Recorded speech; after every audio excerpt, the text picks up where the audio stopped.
started working in a kennel cattery when I was 16. And at that time, my mum was a vegetarian and had convinced me, and I was a vegetarian at the time as well. And the lady who ran the kennels on my first day, she pulls out this rack of ribs and she says, I want you to split this up for my Pyrenean mountain dogs, because we also at the kennels had Pyrenean mountain dogs and Lhasa Apsos that were bred and used to go to Crufts and all the different shows. In fact, used to come to Peterborough and do the show here, actually. So that obviously went down like a ton of bricks, and I was like, oh my God, how am I going to do this? I didn't even want to touch it. But she, over the years of working with her, this lovely lady, Dawn, taught me how to feed dogs properly, really, and got me on the roll that I'm on, that I've not stopped rolling. I'm passionate about canine nutrition and dog food. So I soon learnt how to feed raw meaty bones. I soon learnt about the way that this lovely lady raised her dogs naturally and the different options that she chose. So it was very integrative. It wasn't against veterinary medicine, but we would integrate herbalism. We would integrate, under the guidance of a lovely vet, and homeopathy. We had a lovely vet near us at the time called Chris Day, who sadly died now, but he's left a legacy of knowledge with a lot of people, wonderful man. So we were very integrative, and that really started the process of me wanting to learn more, because over the years of working there, it's a cliche, but it was the dogs and the cats that taught me the most, because I saw them heal.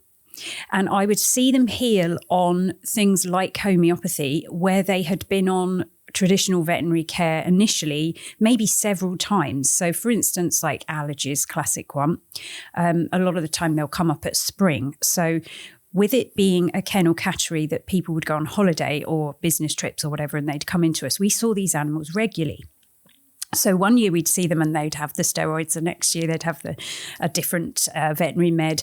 And then the next year they'd say to us, well, Monty doesn't have this now. And he had this last spring, I'm sure, and we would say, oh, well, Monty has this homeopathy. So we would guide them. And then the next time the dog came in, the dog would be not itching and wouldn't have these symptoms, in a sense, had got better and had got over that condition. So I started thinking, well, hang on a minute.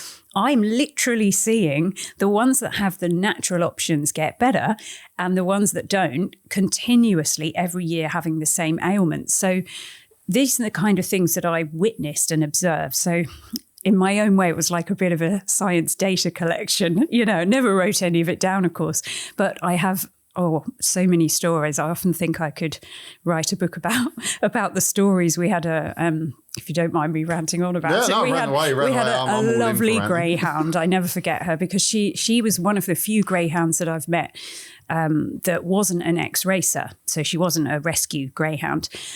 She was actually taken to shows, and she started to lose the fur, particularly on her back, either side of her spine.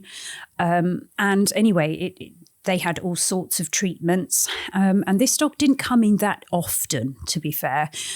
So I didn't see her that regularly. But when I did, I could gradually see over a couple of years it was getting worse. And I suggested that they looked into adding something to the food. So the food they were on was a supermarket brand. It was just a classic multicoloured dry, and then they were adding some tin to it as well.